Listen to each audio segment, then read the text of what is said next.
이 시간에는 요한복음 4장, 5장 40절에서 44절의 말씀을 중심으로 불신의 진짜 이유와 참믿음이라는 제목으로 은혜를 나누고자 합니다. 예수 그리스도께서 이 세상에 오셔서 하신 사역의 특징을 보게 되면 그는 어떤 당파나 집단이나 인종을 초월해서 남녀노소, 빈부귀천 모든 사람들에게 하나님의 말씀을 선포합니다. 즉 요한복음 3장 16절의 말씀같이 세상을 이처럼 사랑하사 누구든지 구원을 받게 하시려는 목적으로 복음을 전하셨습니다.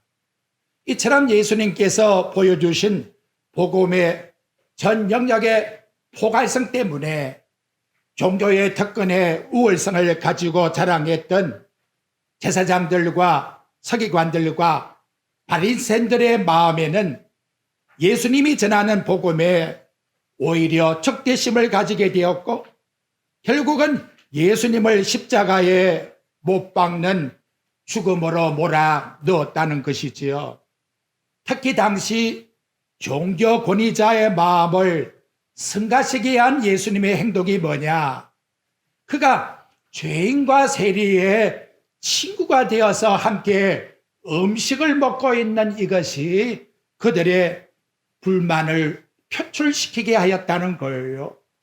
마가복음 2장 15절부터 16절에 보면 예수님께서 공생애를 시작할 때에 세관에 앉아있는 세리 레위를 제자로 부릅니다.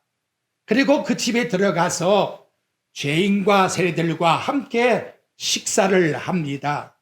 바리새인들과 서기관들이 예수님께서 이렇게 하는 행동을 보고 마음에 불만을 가지고 그의 제자들에게 이렇게 말합니다. 어찌해서 너희 선생은 세리들과 죄인들과 함께 먹는가? 이것이 그들의 지적이었다는 거지요. 이는 무엇을 의미하고 있습니까? 종교의 권위주의를 전항하고 있던 유대인들이 예수님이 하시는 그 행동을 보고 마음에 괴리감을 느끼게 했다는 거지요. 종교 권위자들의 생각하는 그 이해가 예수님을 볼 때에 도저히 이해할 수 없다는 걸. 정말 저분이 하나님의 아들이라면 어떻게 거룩한 분이 죄인들과 함께 친구가 될 수가 있겠는가? 그래서 그들의 결론은 저 예수는 절대로 메시아가 될 수가 없어. 이스라엘의 희귀하는 자가 될 수가 없어. 그는 자신을 칭히 하나님이라고 말하고 있지만 어떻게 하나님이 죄인들과 함께 친구가 되어서 먹고 마실 수가 있어? 틀림없이 저자는 죄인이야. 바로 이러한 선입관념을 가지고 자신들을 정당화했다는 거지요. 근데 여러분, 종교 권위주의자들이 자랑하는 유대인들은 죄인의 아담의 자손이 아닌가요? 한번 생각을 해 보십시오. 그들이 말하는 죄인들이라고 하지만 그들은 하나님 앞에서 죄인이 아닌가요? 무엇이 죄를 10개 지었던 1개를 지었던 하나님 앞에서 자랑하기 있나 이 말이에요. 똑같이 하나님 앞에서 죄인이 아닙니까? 근데 이 특권층의 종교지자들은 이걸 인정을 하지 아니했다는 거예요. 오늘 또 여러분, 세상에 뭔가 인기를 얻으려고 하는 그 특권층에 있는 인물들을 한번 보십시오.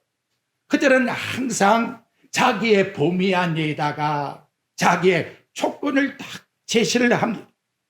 그래서 이 정도 뭔가를 가지고 있든지 갖추었을 때 그들은 우리와 함께 구성원이 될 수가 있다.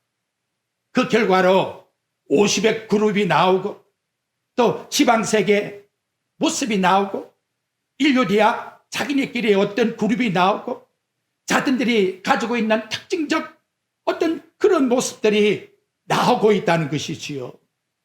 그리고 그들은 죄를 지을 때에 자신들이 짓는 것은 죄의식을 가지지 않아요.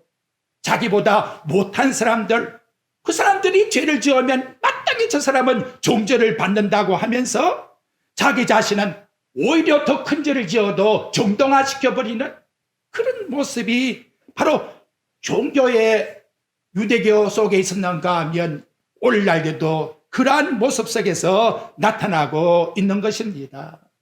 하지만 여러분, 이 땅에 오신 하나님은 그렇지 않았어요. 모든 사람이 죄인이기 때문에 내가 죄인들의 친구가 되기 위해서 이 땅에 왔다는 것이지요. 그래서 어린아이, 연로한 자, 병든 자, 고아, 과부, 세리, 과거 남편 5명을 데리고 살았던 여인, 심지어 평생 나쁜 짓만 하다가 마지막 십자가에 죽는 강도이기까지 하나님은 절대로 편견을 두지 않았다는 거예요. 그것이 바로 작은 복음이라고 하는 요한복음 3장 16절의 말씀이 하나님이 세상을 이처럼 사랑했기 때문에 누구든지 여기는 어떤 제한을 받는 것이 아니에요. 예수 그리스도를 믿기만 하면 이 포괄적인 복음에 적용시켜서 모든 자가 다 구원받기에 이르기 원하는 것이 바로 예수님이 우리에게 요구하시는 성경의 복음이라고 일러주고 있다는 것이지요.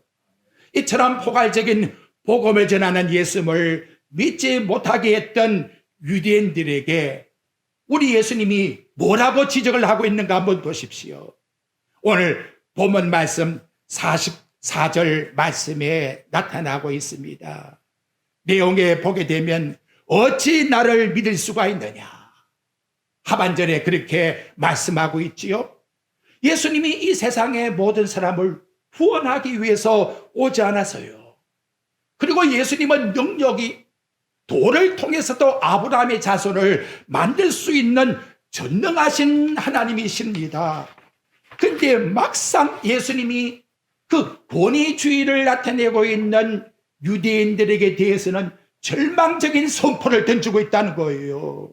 오늘 본문 말씀 다시 보면 어찌 나를 믿을 수 있겠느냐, 너희들 그 상태에서는 절대로 나를 믿을 수가 없어. 인간이 그렇게 말하면 교만하다 하지만 하나님이 친히 이렇게 말씀하고 있으니 이것은 곧 그들에게 대한 무서운 하나님의 심판이라는 사실을 나타내고 있다는 것이지요. 요한복음 3장 18절에 말하지요.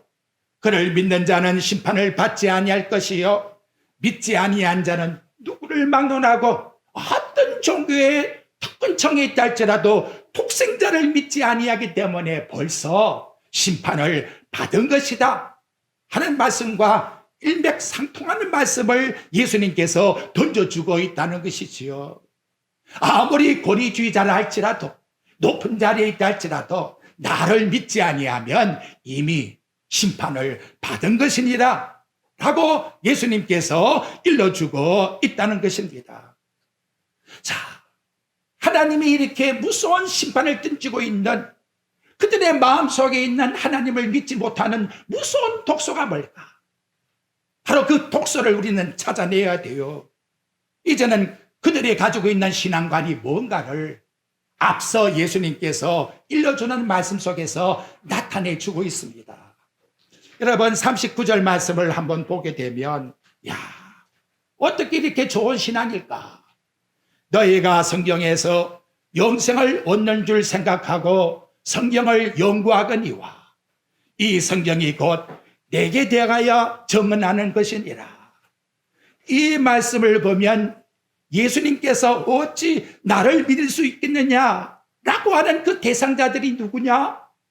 지금 본문에 나타나고 있는 39절 말씀같이 그들은 성경 말씀을 읽으면서 성경 속에서 우리가 어떻게 구원을 받지? 어떻게 해야 영생을 얻어? 그 고민을 가지고 성경을 보는 자들이라고 지적하고 있다는 거예요. 여러분, 제 말이 아니라 지금 성경이 그렇게 말씀하잖아요. 이들은 부지런히 성경을 연구했다고 말씀합니다. 그 당시에 대표적 성경이 뭘까요? 창출, 레미노, 레미신, 창세기, 출애굽기, 레위기, 민수기, 신명기, 모세, 오계명은 거의 외우다시피 어릴 때 때부터 이들은 성경을 보고 외우고 문설주에 걸어놓고 바르고 이렇게 해서 성경을 접했는데, 그런데 그 성경 속에서 일러주고 있는 어떻게 해야 영생을 얻는가라고 하는 성경 말씀이 일러준 모세도 믿었다고 하는 예수 그리스도는 믿지 않으려고 하고 있다는, 이것이 바로 문제가 된다는 거예요. 여러분, 여기 46절에 그렇게 지적하지요. 모세를 믿었더라면 모세 오경을 너희들이 지금 보고 있지 않느냐? 근데 모세는 나를 믿었다. 근데 너희들은 왜 나를 믿지 못하느냐? 라고 이렇게 말씀해 주고 있는 것입니다. 자, 다시 무엇을 의미하고 있는가를 한번 생각해 보십시오. 성경에 있는 문자를 보면서 내가 어떻게 하면 영생을 얻을까?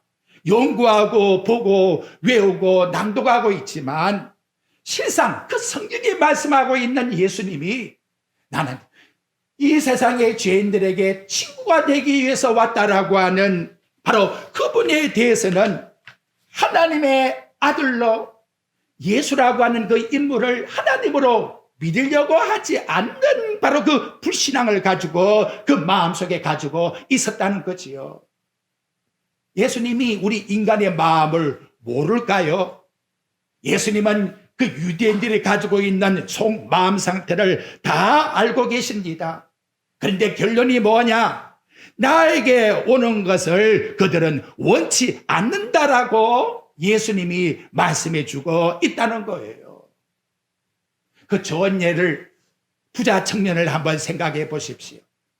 부자 청년도 똑같이 하이클래스의 유대인들이 가지고 있는 생각이에요. 모세의 오경을 보면서 내가 어떻게 하면 영생을 얻을까? 그래서 예수라는 분을 찾아가면 분명히 대답을 줄 것이다 하고 그분을 찾아간 것이지요. 예수님이 부자 청년에게 뭐라고 합니까? 너 가진 것 다 팔아가지고 가난한 사람에게 나눠주고 나를 쫓아오너라. 부자 청년의 결론은 뭐냐? 마음에 근심하고 돌아갔더라. 여러분, 부자 청년의 물질에 대한 예수와 노에 앞서서 그렇게 말씀하는 분이 정말 나에게 영생을 주는 분이라고 믿었다면 얼마든지 초월할 수가 있는 거예요. 희생할 수가 있다는 거지요.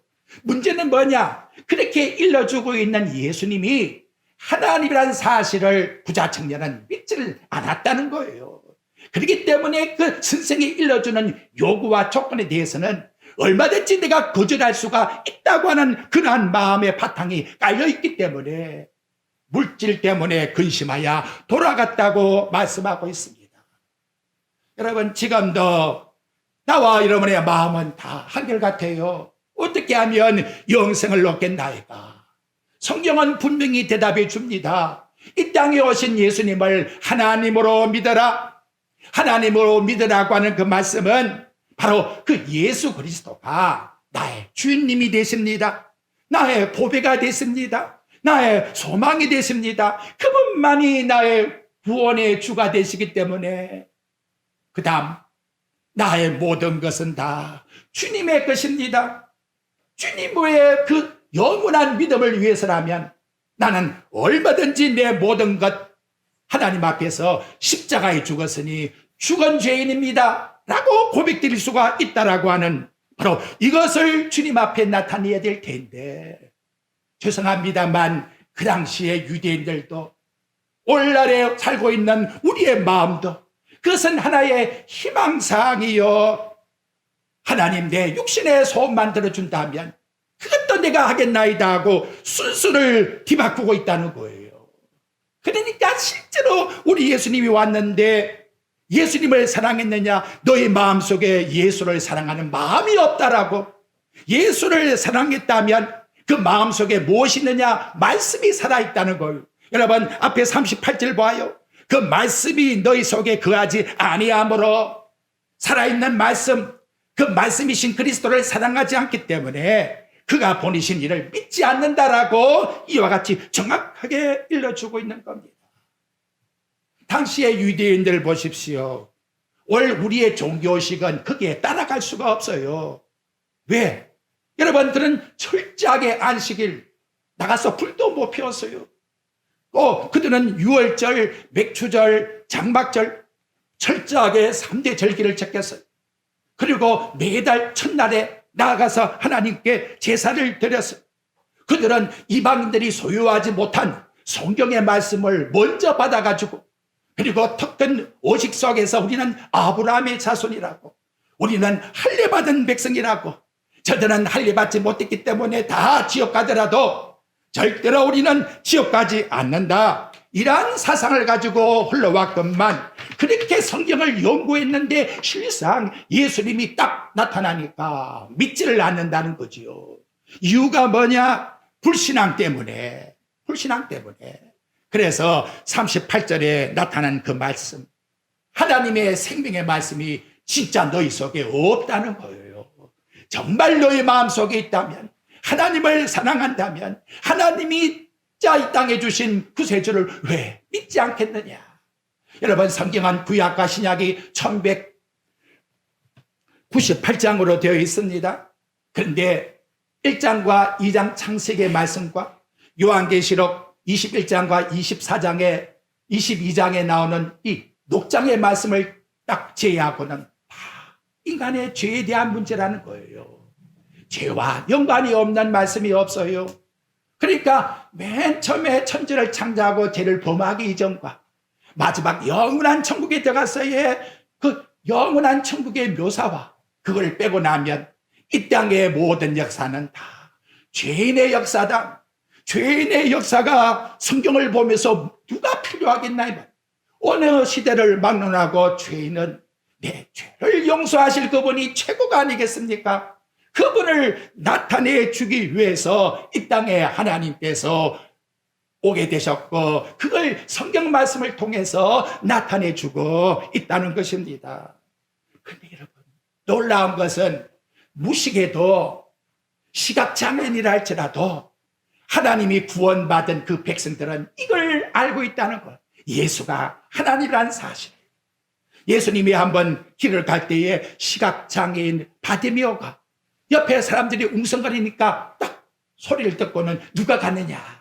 야, 나사렛 땅 예수가 간대. 그들은 깎아내렸는데 바로 이분은 쫓아나가서, 여러분, 거지가 겉옷을 벗어 던졌다는 것은 자기 보물을 던진 거 아니에요.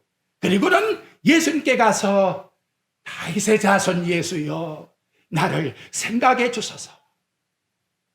십자가에 못 박아 죽는 그 마지막 인생을 정말로 간도짓하며 살다가 얼마나 인간들이 저는 못됐다고 십자가의 못을 받겠습니까?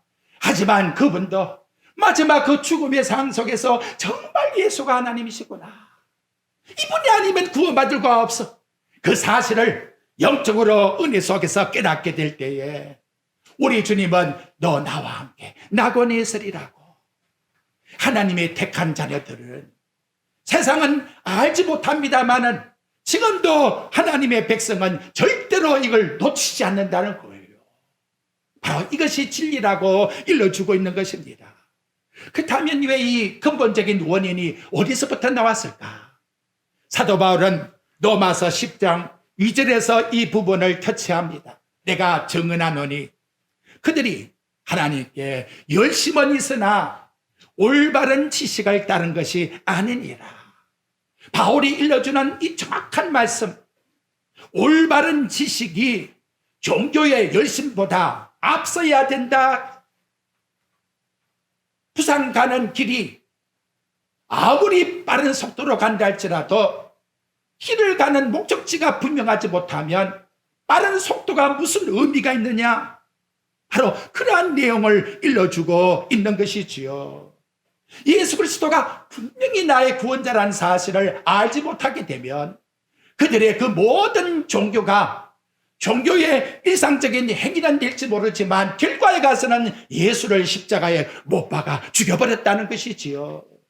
진리이신 예수 그리스도, 영적인 진리가 아무에게나 있는 것이 아니고 하나님이 창세전에 선택한 당신의 백성들에게만 깨닫게 해주는 선수적인 은혜여 선물이라고 말씀하고 계십니다. 그래서 바울은 고린도전서 2장 8절에 이 지혜는 이 세대의 통치자들이 한 사람도 알지 못하였으나 한 사람도 알지 못한다. 만일 알았다 하면 영광의 주를 십자가에 못 박지 아니하였느니라. 고린도전서 2장 14절에 육에 속한 사람은 하나님의 성령의 일을 받지 아니하나니 이는 그것들이 그에게 어리석게 보임이요 또 그는 그것들을 알 수가 없나니 그러한 일은 영적으로 분별되기 때문이라. 이 한 시간도 무엇을 진정으로 감사해야 되겠습니까?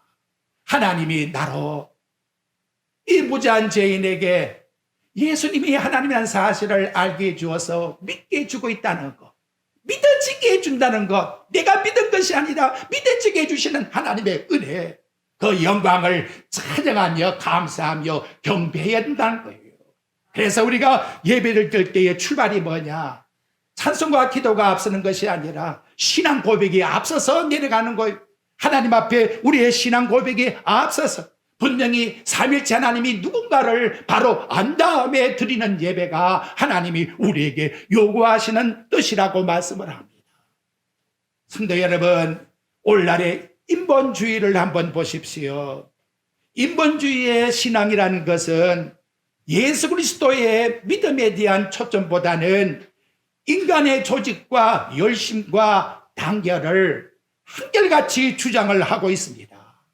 그래서 서로 뭉쳐야 되고 단결해야 되고 노력하게 되면 우리 인간이 반드시 그 목표에 도달할 수가 있다. 성경은 하나님의 은혜로 출발되고 있는데 인본주의로 타락하게 되니까 할 수 있다.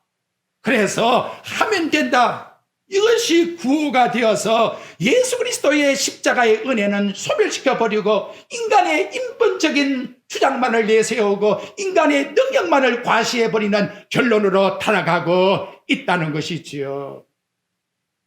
다음에 왜 유대인들은 예수님을 적대시할까요?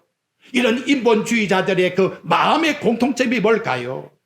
여러분 44절 보십시오. 딱 예수님이 지적하지 않습니까?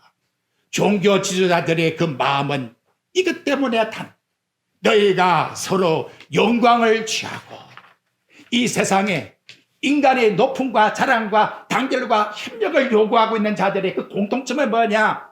여기 나오는 말씀같이 서로의 영광을 위해서 자기의 영광을 과시하고 높은 자리에 있는 바로 이러한 모습을 위해서 이러한 행동을 한다는 것이지요. 여러분, 교회가 우리들의 영광만을 위해서 살아간다 할 것이면 죄인이 어떻게 이 자리에 함께 있을 수가 있겠습니까? 인본주의로 인간을 과시하고 뽐내고 자랑한다면 세상에 멸시받고 조롱받는 사람들이 어떻게 함께 참여해서 예배를 드릴 수가 있겠습니까? 그래서 사도 바울이 주신 말씀이 뭐냐? 고린도전서 10장 31절부터 33절에 보면 고린도 교회의 가장 큰 문제는 인본주의를 죽이고 하나님의 영광을 위해서 살아가라 하는 교훈을 주고 있는 거예요. 그런즉 너희가 먹든지 마시든지 무슨 일을 하든지 다 하나님의 영광을 위해서 하라. 그런데 고린도 교회는 어떠합니까? 고린도전서 1장 12절에 보니까 나는 바울에게, 나는 아볼로에게, 나는 게바에게, 나는 그리스도께 속한 자라고 자기들의 그 영광을 나타내려고 하니까 교회 안에 당파가 생겼다라고 일러주고 있는 것입니다. 여러분, 예수님을 십자가에 못 박아 죽이면서 유인들이 지르는 그 함성의 소리가 뭡니까?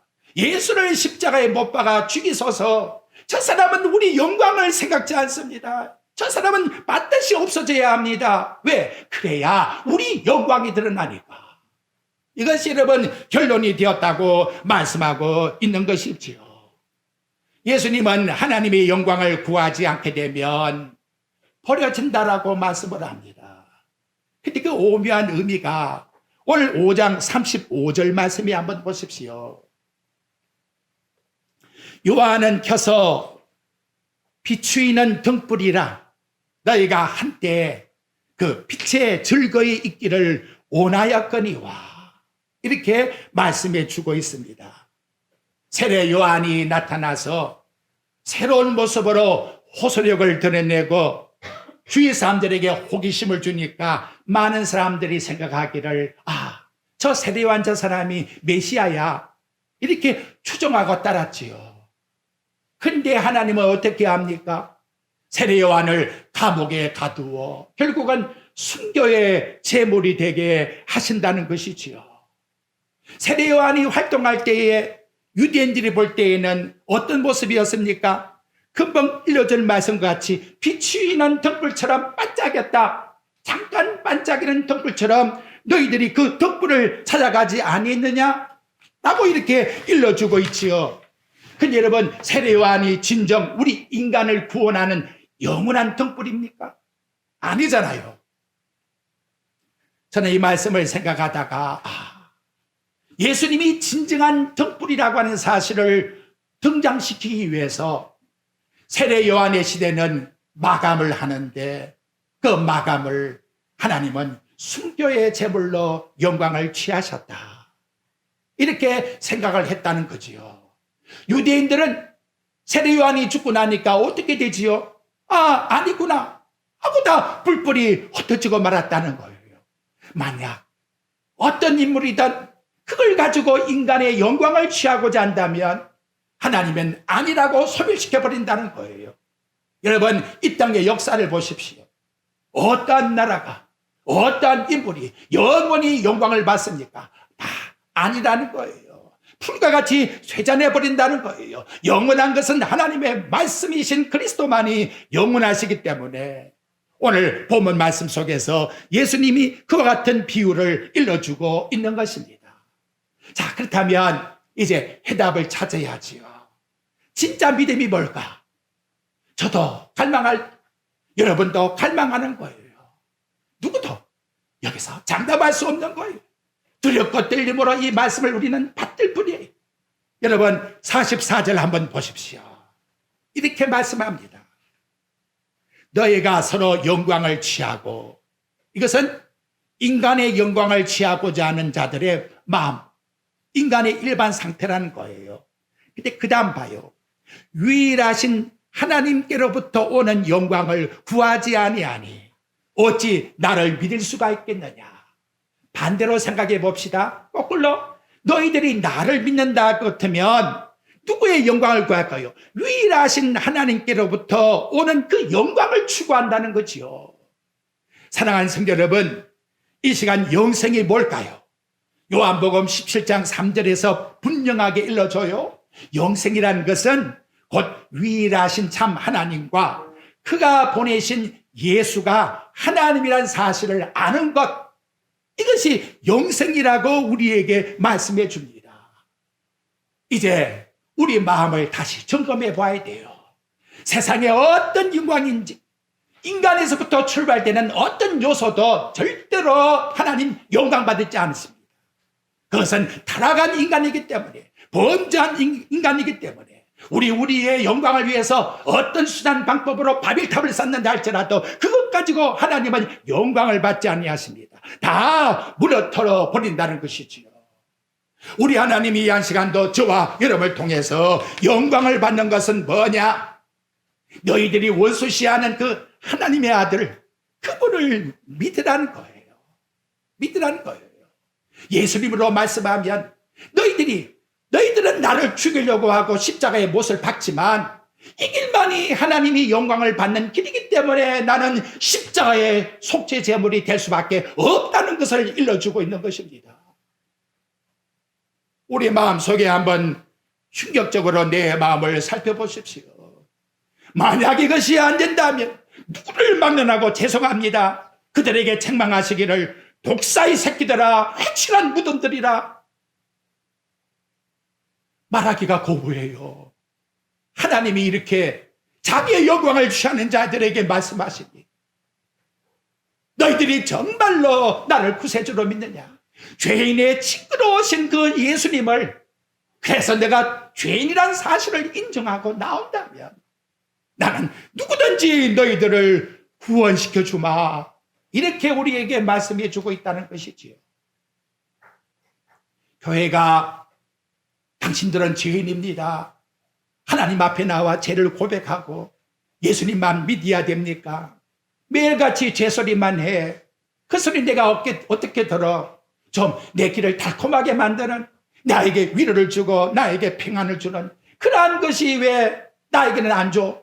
이렇게 여러분 마음속에서 허탈감을 가지고 있다는 것이지요. 참된 진리를 전개해 주는데도 알지를 못하니.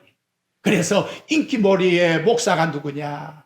아침 어린 말을 가지고 교인들에게 칭찬해 주고 위대해 주고, 그래서 설교 시간에 허허허 웃음소리가 나고 할렐루야 아멘, 사람들을 흥분시켜서 뭔가 인간의 감정을 가지고 야 뭔가 우리는 해냈다, 이러한 마음속에 도취시켜버리면 진짜 목사라고, 정말 설교 잘한다고 이렇게 된다는 거지요. 여러분, 성경이 뭐라고 합니까? 바울은 그렇게 절대 말하지 않아요. 고린도전서 2장 3절부터 5절에 보게 되면, 내가 너희 가운데 거할 때에 약하고 두렵고 심히 떨었노라.